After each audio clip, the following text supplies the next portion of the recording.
मेरे साथियों, पिछले वीडियो में हम लोगों ने तालाब के बांध के बारे में पढ़ा था कि बांध कैसे बनाया जाए और उसकी क्या लंबाई हो, क्या चौड़ाई हो। तो बांध मिट्टी के किस्म के अनुसार होना चाहिए। जैसे बलुई मिट्टी है तो बांध थोड़ा सा चौड़ा हो, ऊपर हो, और मटियार है तो थोड़ा नीचा भी बना सकते हैं। तो इस तरह से मिट्टी को देख करके थोड़ा अपना विवेक लगा करके हम बांध को बनाते हैं। बांध जहाँ तालाब खोदते हैं, तालाब जिस जगह से खोदना शुरू करते हैं उसके किनारे से 1-1.5 मीटर छोड़ करके तो बांध बनाना शुरू करते हैं। इससे बांध सीढ़ी नुमा, तालाब हमारा सीढ़ी नुमा हो जाता है।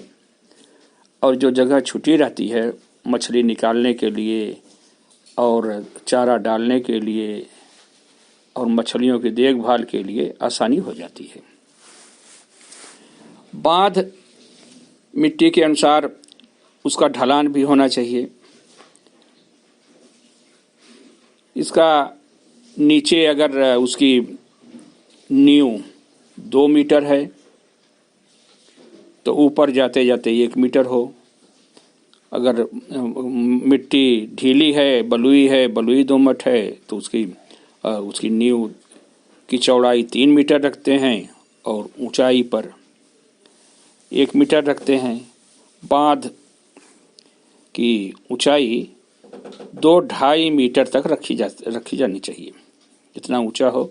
शुरू में तो बांध थोड़ा सा और इससे ऊंचा बनाया जाए ताकि बरसात में मिट्टी बैठती है या और जब उस पर चलने फिरने से मिट्टी बैठती है तो बांध अपने एक्चुअल ऊंचाई पर आ जाए।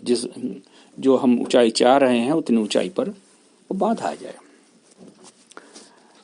तो बांध इस तरह से बनाया जाए। बांध की चौड़ाई थोड़ी ऐसी भी रख सकते हैं जिस पर कि हमारी गाड़ियाँ, 4 पहिया गाड़ियाँ चल जाएं। और नीचे उसके चढ़ने के लिए एक जगह उसका रास्ता भी बनाना चाहिए। कुछ सीढ़ियाँ बना दी जाएं या कुछ ऐसी ढालू बना दिया जाए जिससे कि वो गाड़ियाँ उस पर भी जा सकें, बांध तक की हमारी गाड़ी चढ़ जाए। तो इस तरह से बांध की ऊंचाई, बांध का रास्ता होना चाहिए। बांध को मजबूत बनाने के लिए इस पे घास, दूब घास या और कोई वनस्पति, इसका भी हम इस्तेमाल कर सकते हैं। और इस पर बांधों पर हम फूल की खेती, तिलहन की खेती, दलहन की खेती, टमाटर, लौकी, तरोई, मिर्चा, पपीता, केला आदि इसका हम कर सकते हैं। बांध के किनारे हमें बड़े पेड़ नहीं लगाना चाहिए। बड़े पेड़ लगाने से उसमें छाया जाएगी और छाया जहाँ पड़ेगी पानी में, सूरज की रोशनी नहीं आएगी। तो सूरज की रोशनी नहीं आने से जो प्लांट होंगे वो फोटोसिंथेसिस नहीं कर पाएंगे, प्रकाश संश्लेषण, जिससे उनका भोजन नहीं बनेगा और तालाब की उर्वरता कम हो जाएगी। अगर पेड़ हमें लगाना ही है तो हम उत्तर की तरफ लगा सकते हैं या दक्षिण की तरफ। पूरब और पश्चिम बड़े पेड़ नहीं लगाना चाहिए, इससे सूरज की रोशनी तालाब में हमारे डायरेक्ट जाती रहती है। तो ये तो बांध बनाने का तरीका हुआ कि बांध हम कहाँ बनावें, कैसे बनावें। बांध की हम देखभाल कैसे करें, इसकी मरम्मत भी। बरसात आई, कट गया, हवा से उड़ गया, सॉइल इरोजन हो गया, भूमि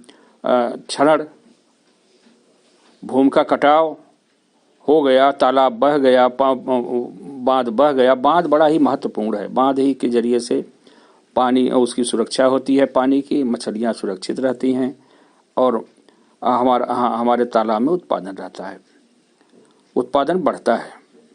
तो बांध का रख रखाव बहुत ही ज़रूरी है। इसमें कुछ बात ऐसी होती है जैसे मिट्टी के हिसाब से ही होता है। बलुई मिट्टी है या भुरभुरी मिट्टी या उसरेली ज़मीन है तो उसका ये इसमें तालाब के लिए इस मिट्टी से बांध न बनावें। बलुई मिट्टी है तो दबेगी नहीं, भुरभुरी है वो भी दबेगी नहीं, ऊसर है उसमें हमेशा रेई होती रहेगी, सब उड़ते जाएंगे, इसलिए बांध हमारा कमज़ोर हो जाएगा। इसके लिए बांध बनाना है तो इससे हमें अलग से मिट्टी ले आवें, तालाब की मिट्टी ले आवें, उससे भी हम बांध बना लें। बांध पर मिट्टी की तह लगाने का कार्य एक साथ पूरा करना जरूरी है। बार बार रखेंगे तो उसमें तह बनती जाएगी, तह के बीच में जगह होती जाएगी और वो कमज़ोर हो जाएगा। और दो बीच उसमें दरार भी बन सकता है। एक रद्दा रखा आपने, दूसरा रखा फिर उस पर, तो बीच में दरार बन सकती है। पिटाई ड्रेसिंग भी बहुत अच्छी तरह से करना चाहिए। हो सके तो आप रोलर या उसका भी इस्तेमाल कर सकते हैं, या तो उसे आदमी के जरिए से लेबर लगा करके भी उसकी पिटाई कर सकते हैं, या उस पर जानवर दौड़ा करके भी उसको दबवा सकते हैं, फिर फारुए से उसकी ड्रेसिंग करा दें। ऐसे कि मिट्टी बहुत ही बैठ जाएगी और फिर दोबारा धंसने का डर नहीं रहेगा। अब इसके बाद तालाब में और भी इसकी मरम्मत है, जो भी जरूरत पड़ती है उसकी, तो सबसे अहम चीज होती है तालाब का पानी। तालाब बन गया, अगर पानी नहीं है तो मछली नहीं रह सकती। जैसे खेती के लिए, फसलों के लिए मिट्टी बहुत जरूरी है, ऐसे ही मछली के लिए पानी बहुत जरूरी है। पानी, बिना पानी के मछलियां जिंदी नहीं रह सकती। तो पानी की गहराई कितनी होनी चाहिए इसका भी हमें मेंटेन करना जरूरी है। बरसात में या तेज हवा से तालाब के बांध की मिट्टी कट करके तालाब में गिरती जाती है, इकट्ठा होती जाती है, जिससे उसकी गहराई कम हो जाती है। तालाब की गहराई कम होने लगती है, मिट्टी जब पड़ जाएगी उसमें। तो इसलिए जरूरी है कि 4-5 साल में एक बार तालाब का पूरा पानी निकाल कर उसे सुखा दिया जाए, और सुखाने के बाद जब अच्छी तरह से सूख जाए तो उसकी मिट्टी बाहर निकाल दिया जाए। जो हमारा तालाब कम हो गया है, जो हमारा नमूना है, जो हमारा मॉडल है, उतना हमारा तालाब गहरा होना चाहिए, 1.5-2 मीटर। अगर उससे 1.5-2 मीटर से कम हो गया है तो उसकी मिट्टी हम बाहर निकाल करके मेड़ पर डाल सकते हैं, बंधे पर डाल सकते हैं। और टूटा फूटा बांध जहाँ टूट गया है, चूहा मान लीजिए बिल कर बना दिया है, न्योला बिल बना दिया है, तो ऐसे बिल की मरम्मत कर देनी चाहिए, उसमें मिट्टियाँ से बंद कर देना चाहिए। कभी कभी होता है पानी भी रिसने लगता है, बहुत पुराना हो गया, जैसे चूहे ने कहीं बिल बना दिया या और किसी ने बना दिया, कोई जानवर, या वैसे ही बांध पानी रिश्ते उसमें जाते जाते और पानी से ही कट सकता है, पानी रिसने लगता है। तो ऐसे जगह पर भी हमें देख लेना चाहिए, बांध की मरम्मत जहाँ से पानी रिस रहा है, और ऐसे जगह पर भी हमें उस तालाब की मिट्टी से बांध की मरम्मत कर देनी चाहिए, जिससे जहाँ दरार पड़ गई है या और कोई चीज़ हो गया है तो उसमें मिट्टियाँ भर करके उसे खूब अच्छी तरह से उसकी ड्रेसिंग कर देनी चाहिए, जिससे कि वो पानी उसमें से फिर न रिस सके।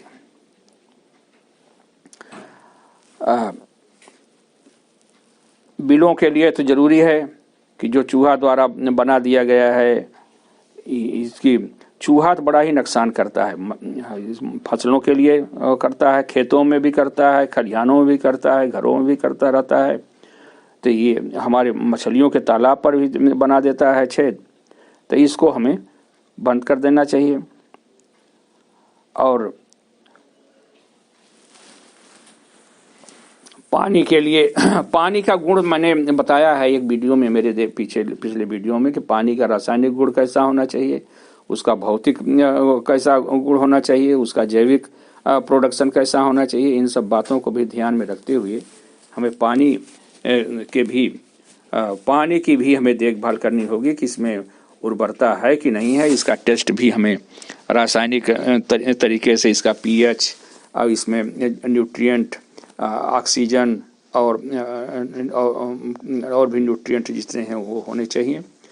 और इसका तमाम भौतिक गुण भी इसका देखने में कुछ मटमैला हो तभी ये अच्छा उत्पादन दे सकता है। तो इस तरह से भौतिक गुण के बारे में हमारा वीडियो है, उसको आप देख सकते हैं। पानी तालाब में हम डालते हैं, पानी हमारा तालाब का पानी कम होता रहता है कभी कभी इवापोरेशन से या तालाब में रिस करके, तो इसकी भी पूर्ति हमें करनी चाहिए। और पानी ज़्यादा हो गया तो उसको भी निकालना चाहिए। पानी इसके लिए तालाब की व्यवस्था के लिए, पानी के व्यवस्था के लिए जहाँ पर पानी आने के लिए इनलेट और पानी डालने के लिए आउटलेट अंग्रेजी में कहते हैं कि पानी जिससे आता है और जिससे पानी तालाब का ज़्यादा होने पर जाता है। ज़्यादा पानी हो जाने से नुकसान ये होता है कि गहराई अगर ज़्यादा हो गई तो सूरज की रोशनी नीचे पेंदी तक नहीं जा पाएगी, और जब पेंदी तक नहीं जा पाएगी तो नीचे की जो वनस्पतियां हैं वो अपना भोजन नहीं बना पाएंगी। वो भोजन नहीं बना पाएंगे तो वो फिर अपना उत्पादन कम हो जाएगा। इसलिए उसके तालाब को जरूरी है कि पानी बाहर भी जाए और ज़्यादा हो जाने पर और कम हो जाने पर अंदर आवे। इसकी लंबाई चौड़ाई तालाब के क्षेत्रफल के अनुसार ही होना चाहिए। बड़ा तालाब है तो उसका होल बड़ा होना चाहिए, छोटा तालाब है तो उसका पतला होना चाहिए। और पानी अपने सुविधा अनुसार, तालाब है, बिजली का तालाब है तो हमेशा चलता रहता है, और जैसा हो नहर का है तो नहर से भी हम भर सकते हैं। और इसका मान लीजिए झील है कहीं तो झील से भी हम सक्शन पाइप लगा करके और ट्यूबवेल से अपने पंप सेट से इसको भी पानी हम कर सकते हैं। इसका पक्का हो तो अच्छा है, सीमेंटेड हो, नाली या पाइप हो सीमेंट की, उसको हम लगा दें तो अच्छा है। और इसमें ऐसी जाली लगा दें जिससे कि पानी तो निकल जाए और मछलियां उसमें से न निकलने पावें। आने वाले पानी इनलेट वाले में भी और आउटलेट वाले दोनों में हम जाली लगा दें जिससे कि हम उसमें से बड़ी मछलियां बाहर न जा सकें। और ये पानी कुछ ऐसी जाली लगा दें जिससे कि उसका राशन खाना भी बाहर न जा सके। जो हम डालते हैं चारा पानी ये भी बह सकता है, तो ये भी न जा सके। तो जाली महीन हो, फ्रेम पर लगा करके, किसी फ्रेम पर लगा करके और उसके इनलेट आउटलेट के मुंह पर दोनों तरफ जिससे पानी आता है वहाँ पर हम लगा दें। तो इससे हमारी, और उसके लगाने के बाद ऐसा प्रबंध कर दें कि ताकि वो पानी से या किसी तरह से हटने न पावे। इस तरह से हम उस जाली को लगा देते हैं तो मछलियाँ बाहर नहीं जा पाएंगी। और बाहर की जो अवांछित मछलियाँ हैं जिनको हम नहीं चाहते हैं, जो मांसाहारी हैं, वो हमारे तालाब में नहीं आ पाएंगी। तो इस तरह से हम मरम्मत करेंगे तो हमारा तालाब बढ़िया रहेगा और सही तरीके से इसमें मछलियाँ आसानी से पलती रहेंगी और उत्पादन देता रहेगा। तो इसके बारे में आप लोगों के इसके बाद मैं बताऊंगा कि तालाब की मरम्मत, तालाब का कैसे मैनेजमेंट किया जाए, कि तालाब में कितनी मछली डाली जाए, कितना उसका चारा पानी डाला जाए, इस तरह से कैसे किया जाए मैं बताऊंगा। अब इस हमारे वीडियो में जो आपके न समझ में आया हो या जो आप और चाहते हो उसके लिए हमें कमेंट में बता सकते हैं। और हमारे इस वीडियो को आप सब्सक्राइब कर दें, लाइक कर दें, अपने दोस्तों में शेयर कर दें, जिससे कि और जो इस मछली को पालना चाहते हैं, जो तालाब नया बनाना चाह रहे हैं या पुराना तालाब है उनके तालाब में गड़बड़ी है, तो वो हमसे सलाह ले सकते हैं। धन्यवाद।